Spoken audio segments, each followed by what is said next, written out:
Hello and welcome to the Post Up Podcast. This is Cyrus Rogers. And this is Kaunda Chama. It's been a fantastic month of the NBA so far. Dude, Yeah. if you'd have told me a month ago I'd be this excited 1 month in, Yeah. or a couple of weeks in, I would have probably said you are exactly the right person to be on the Post Up Podcast. all right. So, Kaunda, we like to do things a little differently. We had a great time last time out when we chatted to Monique Curry. Oh, she man. was fantastic.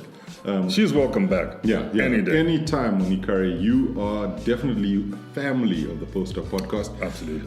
But let's get into what we like to call the big question. We start the show with a big question. It's something that I think has been on everybody's lips, and frankly, it should be on the tip of the tongue in Houston, because the Houston Rockets have started the season very, very poorly. Yes, and Cyrus, okay, you and I were very skeptical of some of their changes in the offseason, right? Yeah. Getting rid of a Trevor Ariza, and a Luke Mbamute, which are defensive, players. Yeah. And a Ryan Anderson, who was a decent shooter as well. Yeah. So, to me, bringing in Melo, I said, okay, he's a sort of catch and release shooter that can play him at the three very well, They didn't have a solid three. And then, they start the season and it's so slow. Yeah. It's really poor. But I'm looking at this. If you've noticed, defensively, they haven't been doing very well. Yeah, so that's true. Maybe this is the oopsie moment when you realize maybe we shouldn't have let go of some of our defensive juggernauts. But what do you do? And this is the other thing. Actually, maybe what we should start with is posing the question, because we didn't actually pose the question. The question being, what is wrong in Houston? Houston, they have a problem. Houston definitely has a problem. I think, Cyrus, if you look at it honestly, they're not playing very well offensively. Then it doesn't help the fact that James Harden is injured. Yeah. Nene is injured. They're playing Michael Carter-Williams, who is an okay player, but he's not the best player. Yeah. I mean, they're starting him because obviously missing the likes of Nene and James Harden, that brings up a lot of its problems. Chris Paul missing a couple of games after the squabble with Rajon Rondo and Brandon Ingram. That was another situation. So I think luck hasn't been on their side. And at this moment, I will honestly say the trades in the offseason might have not been the best season. I mean, might have not been the best decision for the team. Well, it doesn't look as if it's something that's paid off. If anything, it looks as if they've just strengthened other teams and done very little about what they need to do at home. But I think that the other thing is, it's the injuries, and not just the injuries to some of the other sort of fringe players. But when you're losing the MVP, James Harden, it doesn't help you in any way, shape, or form. You really are left in a serious bind. And what Harden brings is so much to the table from a scoring perspective. He was the scoring leader for them. So you really don't know what's going on. I do think that the Rockets have got to start to play better as a team. Does that make sense? Yeah, they need to start playing better as a unit, and I think they need to be making better decisions out there. If I ask you now, does this seem to you like a team that could become second in the West? Not even third. That could challenge for the Western Conference Championships? Not in the way they're playing at the moment. And the pressure must be on Mike D'Antoni, who we like as a coach. He did such a great job with the Rockets last season. Absolutely. And they had the right mix. I think perhaps what they thought of was, do we get elite scoring in the form of Carmelo Anthony, and not for much money, if we're being totally honest, and try to change the way we play. And perhaps this is what we're seeing at the moment, is that this change in style to try and see how they can move forward to get to the kind of level where they can take down the Warriors. Because isn't that the end game? I think that was the end game. I was about to go there, but first I was going to put a little footnote, like I love to do, and say maybe you get what you pay for. But moving right along. So Cyrus, if I look at their formula, I think what they're doing is they looked at the Warriors and thought they've got three sharpshooters at hand, right? They've got Steph Curry, they've got Klay Thompson, and they've got Kevin Durant. Yeah. Let's even discount Draymond Green and Sean Livingston and all the other guys, right? And then they're like, okay, I think the way to beat them is with great offense. Because trying to put defense on the Warriors did not work. No. Because where do you start guarding Steph? Exactly. Exactly. And that's just one problem. Where do you start guarding Kevin Durant? Yeah. Because he shoots from everywhere. He probably can dunk from everywhere, but that's another story. Arms. Those arms are just everywhere. So now they're like, okay, so we've got James Harden, who's great. We've got Chris Paul. Now we need a third element, which is Carmelo Anthony. But how do you get a Melo? You had to let go of so much. And I think that's where the eye sort of got off the prize, because you lose your defense. Although, because maybe you're thinking we need more offense, but you lose your best defense in the process, and I think that's what's not paying off now. And we forget how good the defense was, because that's the other thing, is that a lot of times, like you look at Luke Mbamute's contribution, he does as they like to call them, the intangibles, right? But his plus minus, that record-setting plus minus that he had, was like plus 60 something, right? Yeah. I mean, it goes to show you the effort levels that he brings in. Now, you take that out of the team, you might get scoring potential, but you're also allowing points against you. And so I think that's where you start looking in terms of, there's the old analogy of, they score, you score more. And that's really where they're trying to go with it. So how do you fix this as D'Antoni? How do you try and make some sort of adjustments? Do you try and find defensive players now? I think that might be the only solution, especially when you're missing a Nene, who is a great defensive player, great presence in the paint. I mean, who have you really got as a backup? A PJ Tucker maybe? Yeah, but PJ defends well. He defends well, but he is not Trevor Ariza. He is maybe not even a Luke Mbamute or a Ryan Anderson. And that's true, and I guess this is the other thing, in the sense that, it's working with what you have can be a difficult thing. You almost feel like then you have to become MacGyver, looking for your tool set, trying to see how you patch one thing and use that somewhere else. And I guess this is where D'Antoni is really being, he has to earn the bacon. Absolutely, and even if you look at Eric Gordon, great scorer. Love Eric Gordon. But he doesn't defend all that well.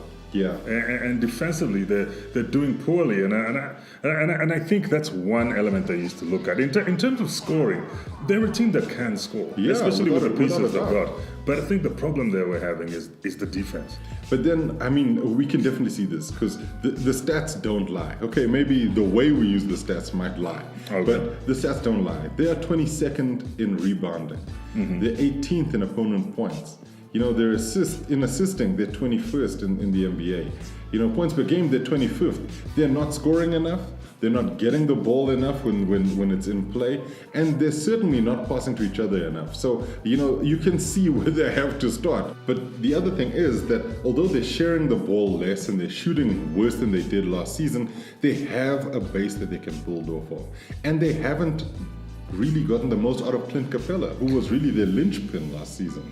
I think maybe we're judging them too early in the season. Yeah. But as the team that came second in the West, they should be actually putting up better performances. Yeah. And to me, with all due respect to your Clint Capellas and them, defensively they're lacking. Yeah, they haven't done the job. Yeah. Offensively they have the pieces to pick it up, but defensively they're lacking big time. And I don't know who they can turn to, because we all know Melo is not the best defensive player. Yeah. James Harden is not the best defensive player. No. Neither is Chris Paul. Well, Chris Paul, I guess, maybe of those three, is the best of the three, defenders, because he can steal well. He's a menace when he's guarding you. But what's he gonna do against KD? He's gonna hand him over to Clint Capella or Nene. And try, and hope that way. And I guess this is the other thing. We're trying to see how the Rockets can take down the Warriors, but the Rockets at this point of the season need to find out how they're going to take down all the other teams too. Absolutely. Right, so we've sort of dealt a little bit with the big question. It's one of those things where you're like, so we agree to disagree. we could go on with this one. To be like, yeah, they need work. Maybe they're at a B- at the moment. Yes. Okay. So you heard it from us. That's the post-up report card. Do better. Because we love the players in that team. We love the Rockets. We love what they did last season. Absolutely. We want more of that and less of what we're currently seeing. Yeah. Which seems to be a team that doesn't know what's happening on the court. And that's really not how they've showed us they are. No. So let's go into our sort of top fives. All right. And what we like here is that we look at the sort of top five performers and performances. So it's not necessarily just a player. It's not just a team. It could be either or. So Kaunda, who stood out for you in the last week? In the last week, I must admit, Klay Thompson stood out. I mean, I love most players that wear the jersey number 11. Oh yeah, we know you and your 11. I'm 11, and Klay Thompson is 11. But getting 14 threes, which is which is a league record. Yeah. Finishing the game with 52 points in a win. Yeah. I mean, I know it was over the Chicago Bulls, but it was still a win. You still got to beat the guys in front of you, right? And to me, that stood out. I mean, Klay Thompson, people forget, Cyrus, that this is the other splash brother. Yeah. And only when KD came along and then they needed to share the ball more, he sort of, He took a backseat. He took a backseat, and it looked as if maybe he was a bit wobbly, and he's had some, poor performances recently and even before in the previous season. To start the season. But I think he reminded us that, don't forget my name. I'm Klay with a K. That is exactly it. Klay with the K. Yeah. Kaunda, you better patent some of this stuff. But I think the other thing was that, if you, and this is where the Chicago Bulls got it wrong, right? Mm-hmm. Given the right conditions, so, a fire can start in any conditions. And if it's dry enough, if you've got kindling, if you're playing with matches, there's a whole bunch of stuff. You sound like a brine master. Klay caught fire. The barbecue master to all of our fans who don't necessarily know what a bri is. You sound like a barbecue master. But that's the whole thing. You don't just play around with these matches and hope you don't get burned. And that's exactly what happened. Klay was hitting shots from all over the court. It was impressive to see. Oh, it was marvelous. Yeah, that's my favorite word. I love the word you're using. It was marvelous. But then, before Klay's 52 points, you then had a 50-point game from the other splash brother, Steph Curry, against the Brooklyn Nets. It's the brotherhood. It is the brotherhood. In fact, it's the Golden State Brotherhood. And these guys they're just incredible from beyond the arc. And Steph against the Nets, it looked like he couldn't miss. There were times he was falling and he got that ball to go through the hoop. Yeah. And you know what I love, Cyrus, is although they've switched up the kind of screens they're setting for Steph, they're still highly efficient. Exactly. And Steph Curry is a player that's got a quick release. Mm-hmm. So you give him a split second when that screen is set, that ball is gone. Yeah, and unless you're going to foul him, he's gonna, even if you foul him sometimes, he's gonna find the bottom of that net. And that's what makes him so impressive. Personalities like Stephen A. Smith are calling him the greatest shooter of all time. I hate to call anybody the greatest of any time, but what we're seeing right now. So let's keep it 100. I would have said he's the greatest shooter of this generation, but tell me a player that's done it better. Tell me a player that is so unguardable, like you literally have to pull full court pressers on this young man. If you don't, that ball is going in from anywhere. You're leaving yourself exposed, and I think that's the main thing here is that you don't quite know what's going to happen when Steph gets on the court, and where do you start guarding him from? Against the Thunder a couple of seasons ago, just stepping into the opponent's half was enough range. You're like, no, I'll hit this shot from here. If you're gonna, I will guard Steph on the inbound. Yeah. That's what I'm talking about. And you know what? Some guys would definitely do that. You give him the ball, I'm in his face. from the parking lot too. Oh, Steph, I'm gonna guard you from here. Where you going? The locker room? Oh, no, I got you there too, brother. And I think this is the other thing. So his performance is really spectacular, and I guess it just goes to show the narrative that the Warriors should walk the season. I mean, I don't buy into any of that, but it's gonna take a heck of a lot to beat them. Yep, maybe a well-oiled Celtics or a Kawhi-led Raptors. You never know. You never know. But I guess what we're also saying is, if they're gonna get taken down, it's gonna happen in the finals. Absolutely, right? We're not necessarily saying it's going to happen in the playoffs. No, at the moment, the way I'm seeing it, and I know we're only 6, 7, 8 games in. Yeah. They're still the front runners for that. They are. And this could be the three-peat year, three-peat season. I'm a massive fan of the Warriors. I'm a massive fan of Steph, all of the players actually. And I do think that the three-peat could be on. But I think they've also learned not to rest on their laurels, because that championship that they lost in 2016, that the Cavaliers won. Yes. Right, I'll be kind. No, the LeBron-led Cavaliers. Yes, those Cavaliers. That hurt them. Hurt them, and they showed that in the last 2 championships. that they're not going to take the eye off the ball. They're going to just have fun. And I think also a lot of people have been talking about the fact that maybe this is the last iteration of this team. So, they're having fun while they're doing it. Yeah, you make the most of it, Cyrus. I mean, if you start looking at the fact that, okay, we might not be, this team this time next year. Yeah. So let's get that three-peat. Let's go out with a bang, if you will. And Steve Kerr's already said that they don't have the money to keep DeMarcus Cousins, so he's there on a one-year contract. Wow. So they want to try and win a championship for him, and then he says, go out and get your money, big fella, Yeah. I mean, this is the honesty that we love in the NBA and in professional sports, because a lot of people will be like, oh, well, we'll see, maybe, if things work out. We all know DeMarcus is a sort of rental, but it was a chance for them to try something that could make them the monsters of the NBA. And which I think is going to work. It's happening. So the other performances that we've been seeing this week, we've got to talk about Derrick Rose. Derrick Rose, I think, Cyrus, for me, the 2011 MVP, very explosive, captivating to watch. Yeah. Then all of a sudden, he starts having injuries. You got the knee injuries, the meniscus operations that he had, and everything. And you really saw Derrick Rose come down somewhat and struggle. I mean, he went to the New York Knicks. He struggled there.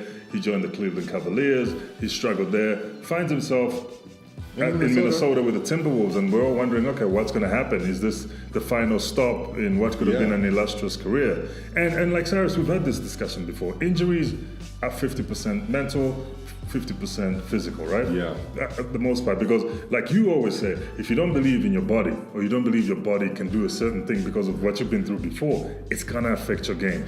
And I'm speculating here, but I think that's what happened to Derrick Rose. But you can see he's already mentioned the psychological issues that I don't want to call it psychological, but the mental issues that he's had, trying to trust that he will recover and get back to where he could actually play at a high level. And I mean, look, he's got his issues. This is a player who's definitely got his issues off the court, and those he'll have to deal with. Yeah. But on the court stuff, he showed out. He showed that he's not a spent force. And to drop 50 points on any team, that takes a heck of a lot. Cyrus, 50 points, a career high, a W for the team. Yeah. What more can you ask for? And I love how emotional he was with it. That just went to show that he was like, Cyrus, it's sort of like when at a certain point in your own self, you didn't believe you could ever get to that level again. Exactly. Then you pull it off and help your team win. I'm not surprised he shed some tears. He shed some tears. I mean, there was waterworks there, but it was something that it came from a deep place within him. He needed to get this thing done to prove to himself and not just to the rest of the NBA that he's still a player. I think proving to himself was more of an achievement than anything else. And that's what we saw on the court. Yeah. Now, one of the other performances for me, and I think this is the thing, is that it's been a sort of season of performances for them. The Milwaukee Bucks, fine, they might have taken a couple of L's, in fact, one at the time of this recording, but they are on a good... They're on a good track. They're on the right track. Mike Budenholzer has really done well with this team. They're taking shots, good shots. They're getting the best out of Giannis again. But the rest of the team is performing. And I think it's an incredible thing to see. No, I'm happy with the composition of this team, and I think they're going to have a deep run in the playoffs if they stay healthy. Chris Middleton is stepping up. Yeah. Malcolm Brogdon is playing pretty well. Eric Bledsoe is also showing up to the party. Tony Snell is there, and the fact that they got a new big man on campus. Brook Lopez, and he's got some heft to him, that guy. And it's looking really well, and I think this is a team we should watch on the East very closely. Yeah. We definitely have to. And I think also with the talk around Giannis possibly becoming MVP, that sort of thing, there's a lot to be really, really impressed by in this team. And I think that's one of the things that they're hoping for in Milwaukee. Those Bucks fans haven't had much to celebrate for a long time. For a very long time. And they've got the Greek freak in their team playing at the peak of his power. Did you see what I did there? Greek freak peak. I know, it's the peak of his powers. I'm expecting 16 bars on a single by the end of this podcast. You never know. But I think the other thing about that, though, is that they will definitely be thinking that they can push any team the distance. They were unlucky against the Celtics in the playoffs last season. But I think also their decision making wasn't at its best in the playoffs last year. And so, this is what you get. You get these guys re-upping up and re-upping. Isn't it new coach, new season, a couple of new teammates, and we're expecting the new sneaker for the Greek Freak, the Nike Greek Freak 1 this season. So it's all new things, and I think it all goes towards building team morale. And Giannis himself, Cyrus, is playing like a man on a mission. I think he's got many missions. I think he wants to be MVP. Yeah. And I think he wants to see the Bucks in the Eastern Conference Finals. And both of those things are possible. Yeah. But the other guy in the East who will definitely want to back his team and himself is the other performer of the weekend. That's Joel Embiid. Joel Embiid, oh my word. I enjoy watching that young man play because he is fun to watch. Because he clowns around a little bit. But at the same time, he puts up those numbers. Well, the crazy thing is that people like to think he's a bit of a clown, and he is, primarily on social media. But when it comes down to the serious work of playing basketball, he is almost unstoppable. And you saw it in the game against the Clippers where he dropped 41 points. You had so many members of the Clippers in foul trouble early. Montrezl Harrell, he was like sitting. The Clippers have Boban Marjanovic, who doesn't have to jump when dunking. No. And he was getting around that guy. But this is the thing. Okay, look, Marjanovic is a little immobile. Okay, right? He's a bit slower than your Joel. But look at all the other bigs that they threw at Joel. There wasn't a single one who could stop him in that game. And this is a team of bigger guys. The Clippers are not small. Look, in all honesty, Cyrus, if you're 7 foot tall and that agile, you're difficult to stop. That's it. And with such a soft touch as well. He's hitting 3-pointers. He's dunking. He's laying in shots. He's getting 3-point plays. And he owns a Euro step made of gold. It really is. It's one of the best. It has to be the Afro step. Maybe just in terms of the length of the stride. Like he's really jumping. It's the Afro step. Cameroon step, Yaoundé step. Yaoundé step. But we'll patent that. We will definitely do that. I think the thing is that just to sort of end up on Joel, he really is something special and could be a good bet for MVP this season because of his performances, his personality. People know who he is. And even though the Sixers might not be at their absolute best at the moment, every fan who's watching them play has to take their hat off to Joel Embiid. Absolutely. I think he's a big part of bringing that almost Allen Iverson-ic, excitement back to Philadelphia. Back in Philly, basketball. It was Rocky, then Allen Iverson, then now and now Joel Embiid. So Brick City is really happy. Absolutely. So let's go into our African Player of the Week to round off this week's podcast. In fact, it's actually not even the African Player of the Week because this is also the African Player of the Month. And it goes to none other than number 34 at the Milwaukee Bucks. That is none other than Nigerian Greek Freak. Oh yes, Giannis Antetokounmpo. Cyrus, this young man is doing it all. He's averaging a double-double, 26.1 points, 13.7 rebounds, and just casually putting up 5.1 assists. Casually. He's not a god. No, not at all. But he's court vision, Cyrus. He is playing so well. I mean, wow, 1.4 blocks even. He is, like I said, he's playing like a man on a mission. Yeah, he really is. He's putting up good points. He's cleaning up the glass as well. Yeah. And I think as a young leader, of the Milwaukee Bucks. He was drafted in 2013, so he's been there a while. His 5th year. Yeah. Would you call 5 a while? 5 years at anything is a while. Cyrus, if this was high school, he would only be completing at the end of this year. Well, this is still the end of high school for him. You know what I'm saying? So he's been in the league for a bit. For a bit, but I still call him a young leader. Which he is. When I look at other leaders like a LeBron, that is a 13-year veteran who's a leader. But there are only so many vets that you're going to lean on. I guess. And this guy is really having to lead from the front. I think what's been impressive though is that in the past, it looks like Giannis was trying to do everything. And that's why his stats were up.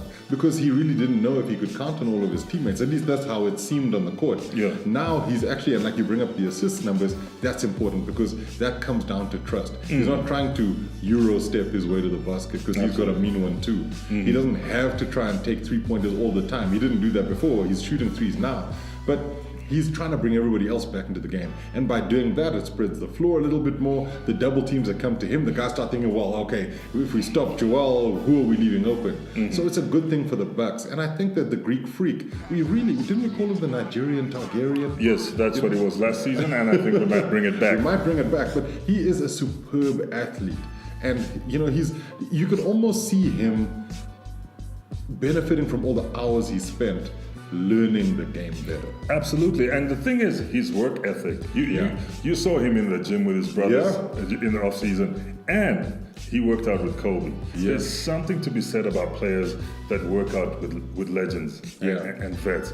You saw LeBron works out with Hakeem Olajuwon, and, in the off season to work on his post game. You've seen other players, going to vets, and I think it was a great decision by him, although he's one of many that went to Kobe and said, show me a few things.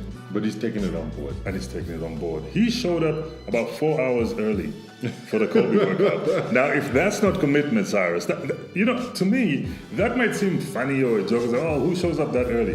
That shows you his work ethic. Yeah. That shows you how much he's willing to put in to become better. And I think there's a thing, not even better, to become the best. There you go. So that's it for this week's edition of the Post Up Podcast. We've hit on all of the salient points. Just remember, you gotta keep watching the NBA because we are watching the NBA with you. Definitely, and we'll see you next week. Or you can hear us next week. Yeah, see us on all the platforms that we're on, NBA.com, and listen to all of the podcasts when you can. We know you can download them. We know you can actually just save them for those rainy days where you need some friendly voices. Right, thank you.